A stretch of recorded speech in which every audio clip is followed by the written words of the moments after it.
Hey guys, welcome back to another episode of Mascara Monday. Today's episode, we're gonna try out the NARS Climax mascara. I got the travel size because this is a pricier mascara. I think it's like $24 or $28, and I don't like spending a lot of money.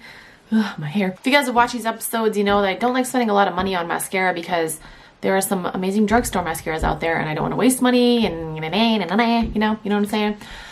So yeah, I got the little travel size at Ulta. I don't remember how much this was. I want to say it was like 10 bucks maybe. Oh, this is annoying.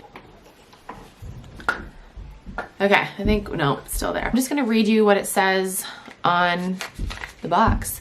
It says 96% achieved full and maximum volume. 96% saw clump-free buildable volume. 100% saw instant curl base to tip. Instant curl. Oh, instant curl base to tip. Okay. I got the color explicit black. Ugh, I think that was the only color they had. Let's do this.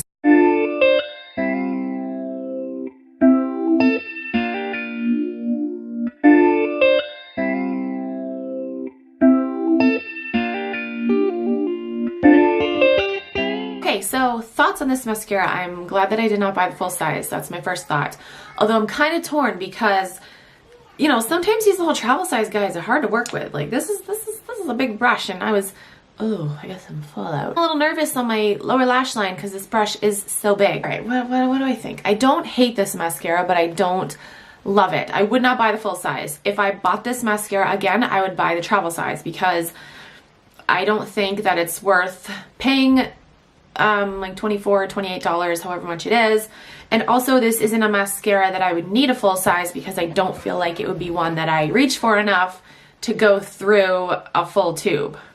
Does that make sense? I made the mistake of not waiting for this to dry completely before I curled my lashes, so they're kind of like clumpy. We'll insert a picture like towards the end of this video, or maybe even right now, and show you guys what it looks like after I've let them dry and I've attempted to curl them. So final thoughts on this mascara. I don't think that it's worth, you know, buying the big one. If you're gonna try this out, definitely get the little guy because it'll save you some money. If you guys have tried this mascara, comment down below and let me know what your thoughts on this. As always, if there's a mascara you want to see featured on Mascara Monday, comment down below and let me know. Thank you guys so much for watching. I will talk to you guys in my next video.